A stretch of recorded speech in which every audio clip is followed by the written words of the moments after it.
Hi student, आज physiology का नया चैप्टर लेकर आया हूँ। आशा करते हैं कि आप लोगों को पसंद आएगा और समझ में भी आएगा। तो आज का चैप्टर है न्यूरल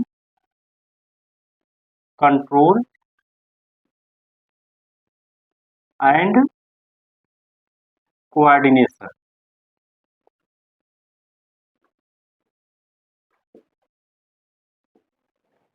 और आप लोगों को पढ़ाए हैं, आप लोग पढ़े हो।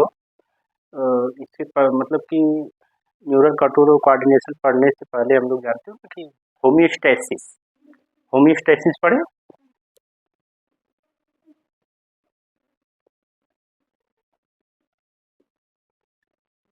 हिंदी में क्या बोलते हैं? समस्थैतिकता। अब समस्थैतिकता क्या है? जैसे अगर हमारी बॉडी में 5 लीटर ब्लड रहना चाहिए तो ये है कि रहना ही चाहिए, ना उससे कम होना चाहिए ना उससे ज़्यादा होना चाहिए। और देखो मतलब कि हेमोस्टेसिस का मतलब कि शरीर के एक्सटर्नल इन्वायरमेंट और इंटरनल इन्वायरमेंट का कोऑर्डिनेशन होना चाहिए। जैसे समझो कि ठंडी में आने वाले मौसम के नियर अबाउट नवंबर दिसंबर में हल्का हल्का इन्वायरमेंट चेंज होता है, लेकिन हमारी बॉडी भी उसके अनुकूल धीरे धीरे धीरे धीरे क्या कर लेती है, एडाप्टेशन करती है। कि आने वाले समय में जनवरी में देखते हैं बहुत भयंकर ठंडी पड़ती है, लेकिन फिर भी हमारी बॉडी क्या हो जाती है, उसके प्रति अनुकूल हो जाती है। अच्छा, ऐसा हो जाए कि अचानक ही मौसम चेंज हो जाए तब हमारी बॉडी ऐसा नहीं कर पाती। तो ये मतलब कि एक्सटर्नल इन्वायरमेंट के प्रति हमारा जो बॉडी का इंटरनल इन्वायरमेंट है क्या करे, कोऑर्डिनेट करे, मेंटेन करे। जैसे देखो, अच्छा ये बोलो, हमारे डाइजेस्टिव सिस्टम का काम क्या है? भोजन को डाइजेस्ट करना। अगर वो एक दिन बोल दे कि नहीं आज हम खाना नहीं, आज हम फूड मटेरियल को नहीं पचाएंगे, तो बॉडी को ग्लूकोज मिलना नहीं करेगा। और किडनी बोल दे कि नहीं भैया आज हम वेस्ट मटेरियल को बाहर नहीं करेंगे, चाहे जो भी कुछ कर दे, तो क्या है बॉडी में क्या हो जाएगा, वेस्ट मतलब टॉक्सिक विषैले पदार्थ की मात्रा बॉडी में क्या हो जाएगी, बहुत ज़्यादा बढ़ जाएगी। तो इसको मतलब कि कहने का मतलब ये है कि होमोस्टेसिस हुआ है कि एक्सटर्नल इन्वायरमेंट और इंटरनल इन्वायरमेंट को लेकर बॉडी में कोऑर्डिनेशन बनाए रहे। ठीक है, कोई भी चेंजेस हो, कोई भी चीज़ चाहे इन्वायरमेंटल हो चाहे इंटरनल बॉडी में, जितना ब्लड है उतना रहना चाहिए, जितना लिम्फ है उतना रहना चाहिए। नर्वस सिस्टम का जो काम है नर्वस सिस्टम को करना चाहिए, और लिम्फेटिक सिस्टम का काम जो है वो लिम्फेटिक। जैसे देखो एक शब्द सुना होगा तुम लोगों ने, इंटरस्टिशियल फ्लूइड। इंटर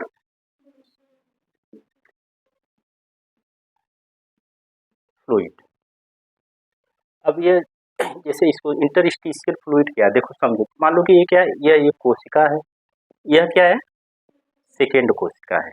तो अब यह अपना फूड मटेरियल कहाँ से, जैसे हम लोगों ने खाना खाया, खाना खाने के बाद ये कैसे अपना फूड मटेरियल पाएंगे, तो कहोगे ब्लड के थ्रू।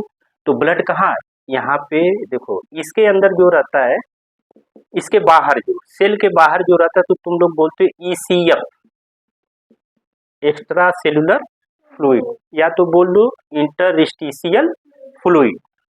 और सेल के अंदर जो फ्लूइड पाया जाता है उसको क्या बोलते हो, साइटोप्लाज्म बोल दो, साइटोप्लाज्म बोलते हो, या तो तुम एक वर्ड बोलते हो इंट्रा सेलुलर फ्लूइड, यही बोलते हो ना।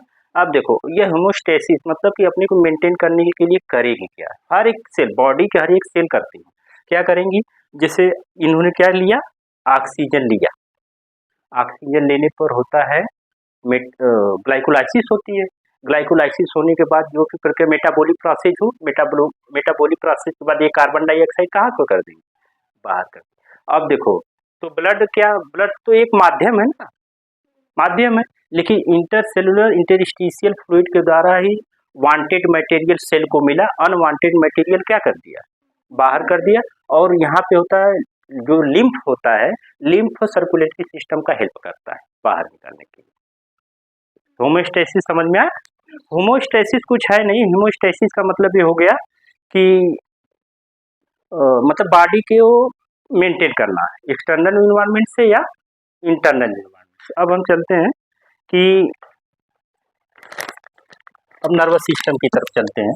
और तुम लोग इससे पहले पढ़े हो ना कि neural coordination, endocrine coordination, fast, fasting, slow, delay, ये सब तो पढ़ लिए, इसको पढ़ाने कोई मतलब नहीं जाएगा। तो नर्वस सिस्टम में हम लोग पढ़ते हैं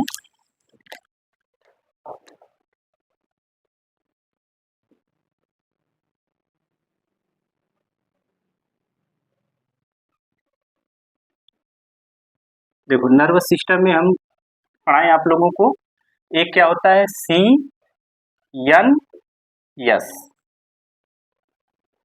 दूसरा क्या होता है P N S. C N S का पूरा नाम central nervous system, P N S का पूरा नाम पेरिफेरल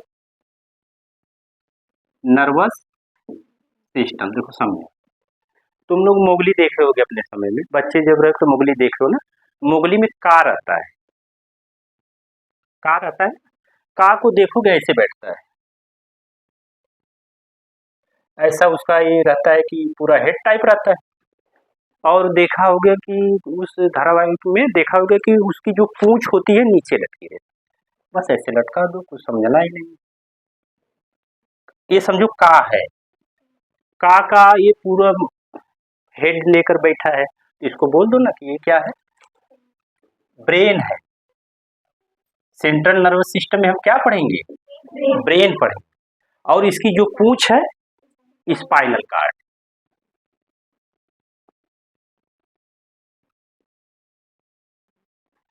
आगे डिटेल में डिस्कस करेंगे, फिलहाल आप लोगों को ये समझाना है कि सेंट्रल नर्वस सिस्टम में हम लोग पढ़ेंगे किसको, ब्रेन को पढ़ेंगे, और स्पाइनल कार्ड दोनों किस में आएगा, सेंट्रल नर्वस सिस्टम। और पेरिफेरल नर्वस सिस्टम में क्या आ जाएगा, ऑल नर्व्स।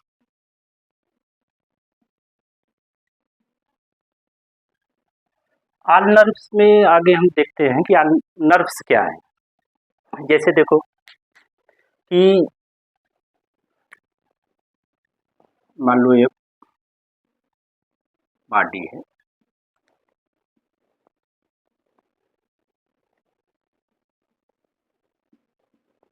ठीक, तो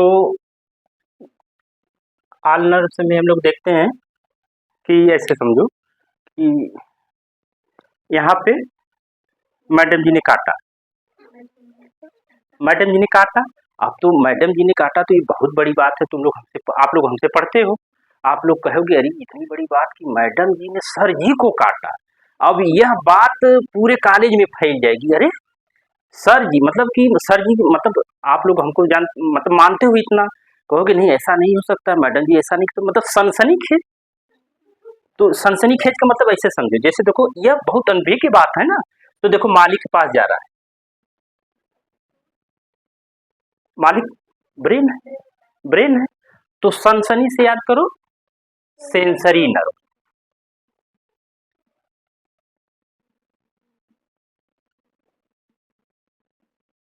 सेंसरी नर्व।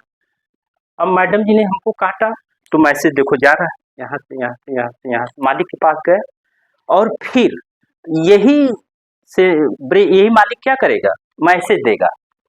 तो जो मालिक होता है वह रिक्वेस्ट करता है कि ऑर्डर करता है, ऑर्डर। तो कैसे याद करोगे, ऑर्डर मतलब मोटर, है ना, ऑर्डर का मतलब मोटर। तो मालिक ने ऑर्डर दिया, ऐसे ऑर्डर का मतलब ऐसे समझना, जो भी मसल्स हैं वाल्वेंटरी, जितनी भी वाल्वेंटरी मसल्स हैं वो हड्डियों से जुड़ी होती है कि नहीं, जितनी भी शरीर की जो भी वाल्वेंटरी मसल्स होती हैं वह हड्डियों से जुड़ी होती हैं। और कुछ मसल्स ऐसे, कुछ नहीं, जो मसल्स हड्डियों से नहीं जुड़ी होती है वह क्या होती है, इनवाल्वेंटरी होती है। Sorry for interrupted. तो समझ में आ रहा है, तो इसमें क्या है कि ये ऑर्डर करेगा और हम ऑर्डर के अनुसार क्या करेंगे, मैडम जी को, खत्म कहानी मैडम जी। और ऑर्डर भी देखो, ऑर्डर भी डिफरेंस करेगा, मैडम जी अगर एक ही बार में खत्म हो जा रही तो ठीक है, नहीं तो 2 बार 4 बार 6 बार मारते जाओ जब तक खत्म ना हो जाए। तो ये आर्डर से याद करो क्या याद करो? Motor nerve. क्लियर, समझ में आ रहा है? तो आल नर्व्स में मतलब कि जो मालिक के पास और ऐसा ले ब्रेन के पास नहीं, स्पाइनल कार्ड के पास भी मैसेज जाते हैं। स्पाइनल कार्ड के पास भी पहुंचने वाले जो भी मैसेज जाते हैं सेंसरी नर्व बोलोगे, ब्रेन के पास मैसेज पहुंचाने वाले को सेंसरी नर्व से बोलेंगे। हाँ, थोड़ा सा अंतर देखना कि ये कि यह जो होते हैं, जैसे ऐसे समझ लो, हम बताते हैं यहाँ पे, इसको मिटा देना।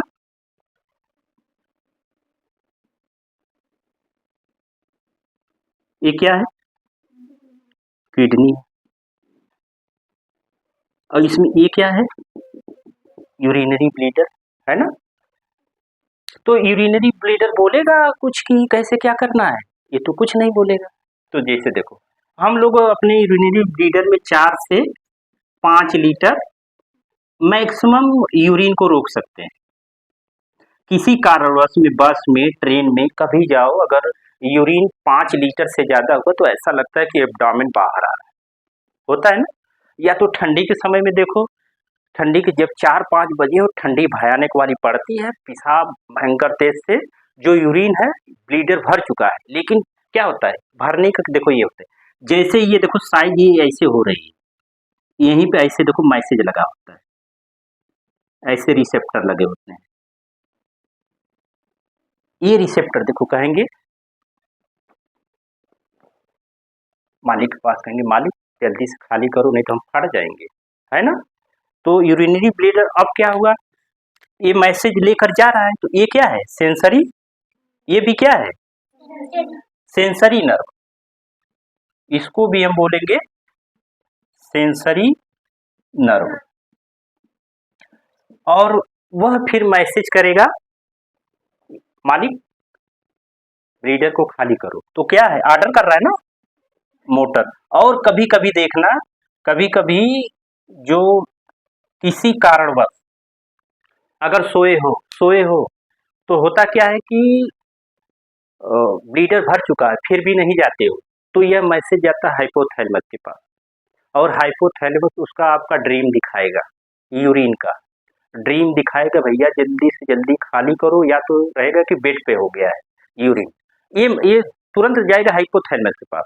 फिलहाल यहाँ पे ये समझाना है कि ऐसे समझाना है कि ये तो बाहर सोमा, आउटर जितने भी पार्ट होते हैं उसको क्या बोलते हैं?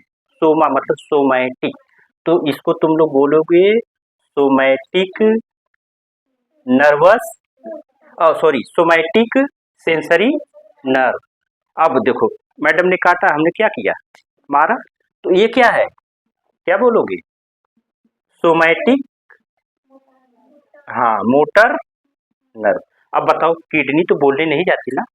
किडनी बोलती है कि नहीं हमको पेशाब लगी जल्दी चलो भैया हमको लेकर बाहर चलो, बोलती है? नहीं।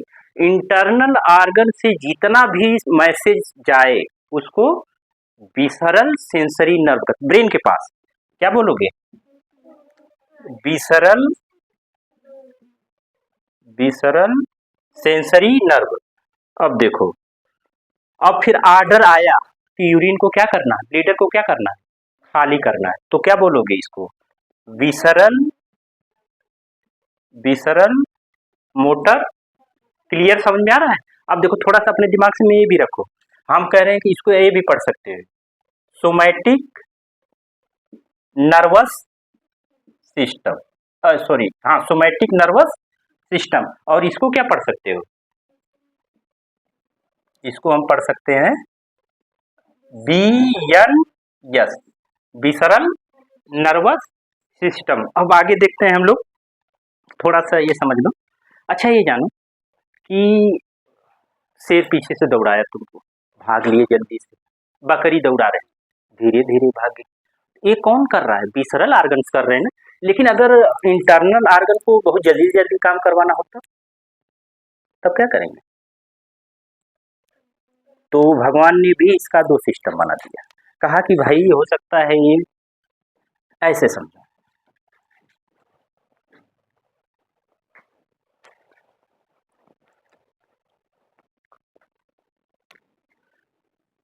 ये क्या है? हार्ट। हार्ट है ना? तो अब इसको जल्दी जल्दी काम करवाने के चक्कर में भगवान ने दो सिस्टम बना दिया। एक तो बहुत जल्दी जल्दी काम करवाना है और एक स्लो काम करवाना है। मालिक करवा रहा है और हम इसमें देखेंगे विसरण मोटर ना मालिक करवा रहा है। देखो थोड़ा सा दिमाग ये लगाओ कि हार्ट नहीं करवा रहा है, मालिक करवा रहा है। बॉडी का सबसे बड़ा मालिक कौन है? अगर ब्रेन खत्म तो बॉडी डेथ। तो ये करवा रहा है कौन? ब्रेन। तो हम लोग पढ़ेंगे इसमें विसरल मोटर नर्व। तो इसमें देखोगे, चलो बहुत जल्दी जल्दी काम करवाना है तो सिंपैथेटिक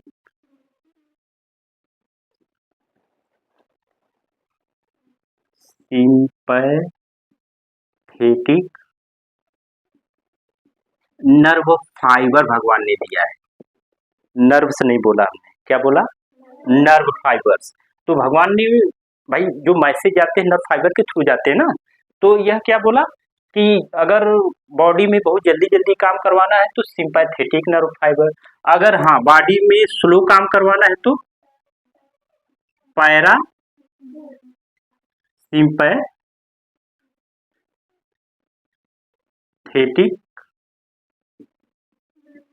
नर्व फाइबर। देखो दोनों दिया, भगवान ने दोनों दे दिया। एक तो काम करवाना है क्या, बहुत जल्दी जल्दी करवाना है, एक काम क्या करवाना है, हाँ अच्छा जल्दी जल्दी काम करवाना है तो ये बताओ कि हार्ट रेट बढ़ेगा कि घटेगा? बढ़ेगा भाई। पंपिंग रेट क्या हो जाएगी? हार्ट रेट एकदम ऐसा लगेगा कि जैसे अगर स्टेथोस्कोप से लगे तो धक धक धक की आवाज पूरी तरह से दिखाएगी। अच्छा ये बताओ कि जो कोशिका जल्दी जल्दी अगर वर्क कर रही तो उसको ऑक्सीजन ज्यादा चाहिए कम? तो जब ऑक्सीजन ज्यादा चाहिए तो रिस्पायरेशन रेट क्या होगा? बढ़ेगा। रिस्पायरेशन भाई ये जो जैसे कभी 10 बार सीढ़ी ऊपर से नीचे आओ तो बैठ जाओगे क्योंकि अरे बहुत ज्यादा काम करती है। करते हो ना? करते हो तो रिस्पायरेटरी सिस्टम बहुत ज्यादा काम करता है। और देखो हाँ, तो यहाँ पे ये देखो लीवर बेचारा क्या करे भाई। जैसे आप लोगों ने अभी जस्ट बताया नहीं सर, जब स्ट्रेस या इमरजेंसी कंडीशन में लीवर फंक्शन काम करना क्या हो जाता है, कम कर देते। जैसे ऐसे समझो, अगर नहीं मालूम है कि इमरजेंसी में कैसे डाइजेस्टिव सिस्टम कम करता है तो देखोगे कभी अगर इमरजेंसी पड़ी तो माउथ की जो सलाइवा है सूख जाती है। डाइजेस्टिव सिस्टम यहीं से स्टार्ट होता है ना, सलाइवा पूरी तरह से सूख जाती है। जाओगे कहोगे मम्मी पानी गिलास पानी दो, मतलब ये इमरजेंसी कंडीशन। तो इमरजेंसी कंडीशन में सलाइवा क्या हो जाता है? सलाइवा स्लो है, मतलब डाइजेस्टिव सिस्टम काम करना बंद। भाई तुमको पीछे से सेब दौड़ा रहा है, अब दुकान पे जाके कहूँ भैया ग्लूकोज दो पी ले तब भागे हम, ऐसा तो बोलते नहीं हो, क्या करते हो? तो इस समय लीवर काम करता है। और हम देखो थोड़ा सा देख लो कि यहाँ पे लीवर का काम थोड़ा सा समझ लो। देखो लीवर का काम हम लोगों ने बताया था कि हम लोग अगर फूड मटेरियल को इंगल्फ किए खाए तो होता क्या है, लीवर आवश्यकता से अधिक ग्लूकोज को, जैसे हम लोग खाते हैं मान लो 9-10 बजे खाए तो फिर शाम को खाते हैं ना, तो करता क्या है, तो हम लोगों ने जितना बहुत सारा ग्लूकोज लिया, तो ग्लूकोज लिया तो लीवर बेचारा कर देता है ग्लूकोज को किस में कन्वर्ट कर देता है, ग्लाइकोजन के रूप में। किस रूप में? ग्लाइकोजन। और ग्लूकोज का ग्लाइकोजन में कन्वर्ट होने की प्रक्रिया को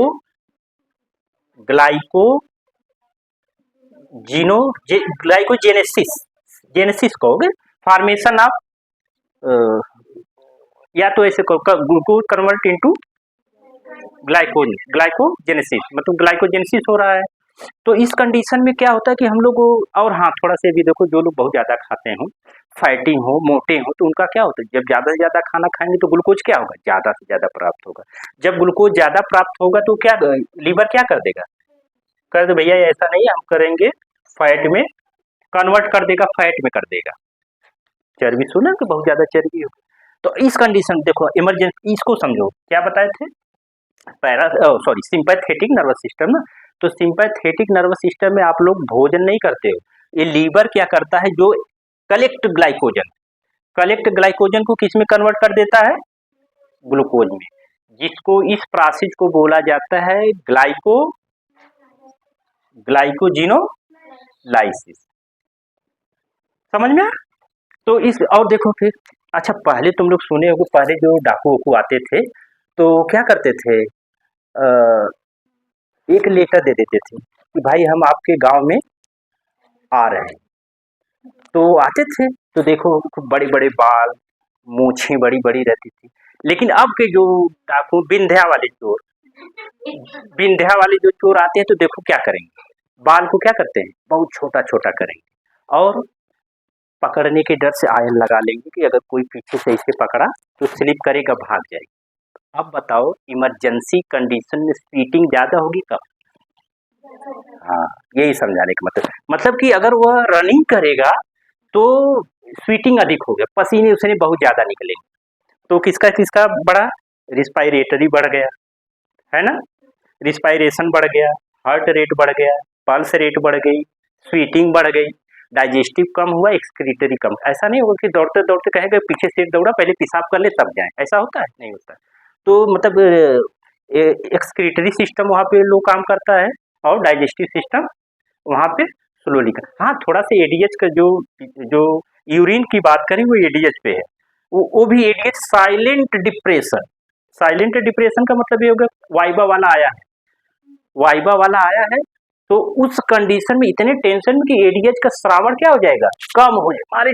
तो ये भाई पिट्यूटरी ग्लैंड यहीं पे है ना, तो तुम सोच रहे बार बार सोच रहे बात कि मेरा वाइबा कैसे जाएगा, मेरा क्या होगा, ये सोच रहे तो वहाँ पे एडीएच का सिक्रीशन लो हो जाता है। उस कंडीशन में थोड़ी सी ही अगर लो अमाउंट ऑफ यूरिन रहेगी तो बाथरूम जाओगे 2-4 बूंद बस होगी, वो अलग है। फिलहाल मतलब कि हमको ये बताना था कि सिंपैथेटिक नर्वस सिस्टम क्या है, सिंपैथेटिक नर्व फाइबर के द्वारा इमरजेंसी में काम कर, और इसका जस्ट अपोजिट क्या समझ लो, मतलब कि यह पैरासिम्पैथेटिक में जैसे देखो कि रेस्टिंग कंडीशन, स्लीपिंग, जैसे देखो डाइजेस्टिव सिस्टम काम कर, जैसे देखे होगे गांव में होता है जब हमारे मामा नाना आते हैं तो उनको भोजन दिया जाता है, भोजन देने के बाद या आपके पापा होंगे या आपके दादा होंगे, भोजन करने के बाद क्या कहते हैं थोड़ा सा आराम कर ले, है ना।